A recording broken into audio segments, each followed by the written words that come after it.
Hello दोस्तों, बहुत बहुत स्वागत है हमारे यूट्यूब चैनल बैट बादशाह कम्पिटिटिव जोन में। तो फ्रेंड, हम लोग इस वीडियो में सीखेंगे किसी भी अर्धवृत्त का क्षेत्रफल और परिमाप कैसे ज्ञात करते हैं इसके बारे में।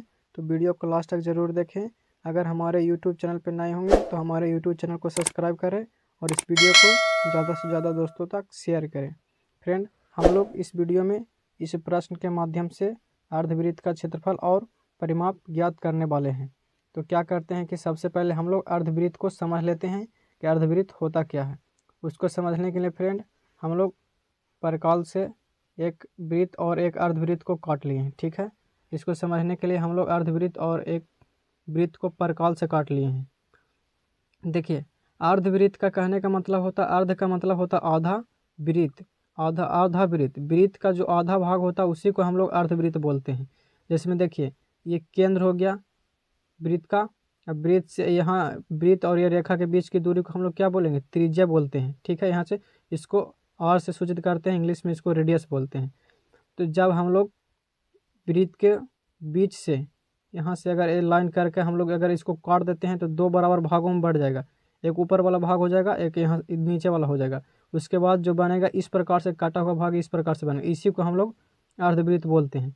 इसी को हम लोग, जैसे में इसका त्रिज्या हो गया, यहाँ से यहाँ के बीच की दूरी को त्रिज्या, इसमें भी सेम हो जाएगा, यहाँ से यहाँ के बीच की दूरी को त्रिज्या हम लोग बोल देंगे, इसको आर से सूचित करेंगे।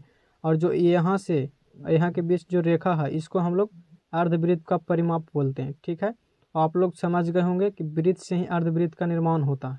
उसके बाद अब क्या समझना है कि इसका जो फार्मूला होता है उसको समझ लेते हैं कि अर्धवृत्त का फार्मूला होता क्या है, अर्धवृत्त का क्षेत्रफल और परिमाप क्या होता है। तो उसको समझने के लिए हम लोग इसको समझ लेते हैं। सबसे पहले देखिए, ये अर्धवृत्त का फार्मूला है। अर्धवृत्त का क्षेत्रफल का फार्मूला होता है 1/2 पाई आर स्क्वायर। उसके बाद अर्धवृत्त का परिमाप होता है पाई आर प्लस 2 आर, जहाँ पाई का मान हम लोग 22/7 या 3.14 रख सकते हैं। और जहाँ त्रिज्या है इसको इंग्लिश में रेडियस बोलते हैं। अर्ध का मतलब होता है आधा, अर्धवृत्त का मतलब होता है आधा वृत्त, वृत्त का आधा भाग को हम लोग अर्धवृत्त बोलते हैं। तो आशा करते हैं आप लोग इतना समझ गए होंगे अर्धवृत्त के बारे में। उसके बाद हम लोग चलते हैं क्वेश्चन को हल करते हैं। तो क्वेश्चन को हल करने में कोई दिक्कत नहीं होगा इसके बारे में। देखिए, 14 सेंटीमीटर त्रिज्या वाले अर्धवृत्त का क्षेत्रफल और परिमाप ज्ञात करना है। तो क्या कीजिएगा, आप लोग छोटा सा एक फिगर बना लीजिएगा। उसमें देखिए, यहाँ से यहाँ के बीच की दूरी को क्या त्रिज्या बोले थे, तो त्रिज्या इसमें दिया हुआ है 14 सेंटीमीटर। तो 14 सेंटीमीटर इसको हम लोग यहाँ पे रख लिए। उसके बाद यहाँ पे लिख भी देना है, सोल्व करते समय यहाँ पे लिख भी देना है, त्रिज्या बराबर 14 सेंटीमीटर लिख देना है। लिखने के बाद हम लोग को निकालना क्या है, अर्धवृत्त का क्षेत्रफल।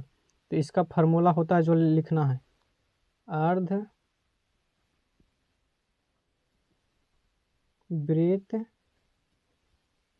का क्षेत्रफल बराबर, अर्धवृत्त का क्षेत्रफल होता है 1/2।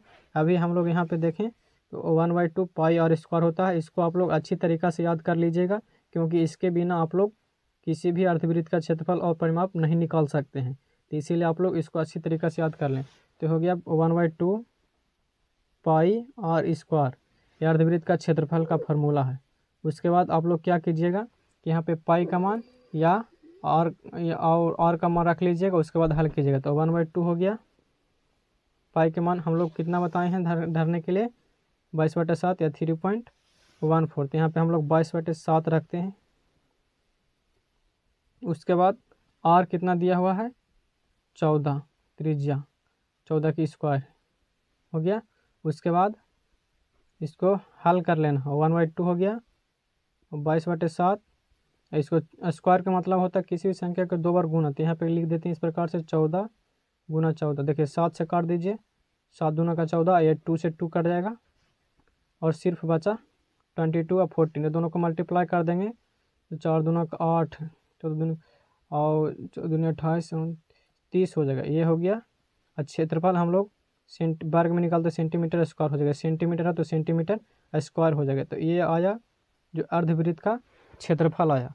तो इस प्रकार से हम लोग अर्धवृत्त का क्षेत्रफल निकालते हैं। अब करना क्या है कि अर्धवृत्त का परिमाप निकालना। तो सिंपल उसी तरीक़ा से हम लोग फार्मूला लिखेंगे सबसे पहले, उसके बाद हम लोग हल करेंगे। ठीक है, तो सबसे पहले फार्मूला हम लोग लिख लेते हैं। तो अर्ध वृत्त का परिमाप इजकल टू कितना होता है अर्धवृत्त का परिमाप, पाई आर प्लस 2r। इसको आप लोग याद रखिएगा। तो पाई आर यहाँ पे लिख लिए प्लस 2r, ठीक है। यहाँ पे फिर से पाई का मान पुट करेंगे, आर का मान पुट करेंगे और हल कर देंगे इसको। तो पाई का मान कितना धरे यहाँ पे 22/7। हमेशा आप लोग इसको याद रखिएगा या 3.14 रखिएगा, सेम आंसर आएगा। आर कितना दिया हुआ है, आर 14 सेंटीमीटर, उसको लिख लेंगे यहाँ पे प्लस 2 है तो 2 संख्या, तो अब गुने और फिर से यहाँ पे रखना है 14 सेंटीमीटर। देखिए 7 दूना का 14 कट जाएगा, हो गया 22 दूना का 44 प्लस 14 दूना का 28। ये दोनों को हम लोग ऐड कर लेंगे, ठीक है। जो आवेगा वही आंसर होगा। तो 8 4 12 2, यहाँ पे 4 2 6 1 7, जितना 72 सेंटीमीटर। परिमाप हम लोग हमेशा सेंटीमीटर में निकालते हैं। तो इसका अर्धवृत्त कितना हो गया 72 सेंटीमीटर और क्षेत्रफल 308 सेंटीमीटर स्क्वायर। तो इस प्रकार से फ्रेंड हम लोग अर्धवृत्त का क्षेत्रफल और परिमाप ज्ञात करते हैं। आशा करते हैं आप लोग अर्धवृत्त का क्षेत्रफल और परिमाप निकालना सीख गए होंगे। वीडियो कैसा लगा कमेंट बॉक्स में ज़रूर बताएं। चैनल पे नए होंगे तो चैनल को सब्सक्राइब करें। मिलते हैं नेक्स्ट वीडियो में, जब तक के लिए जय हिंद दोस्तों, वंदे मातरम।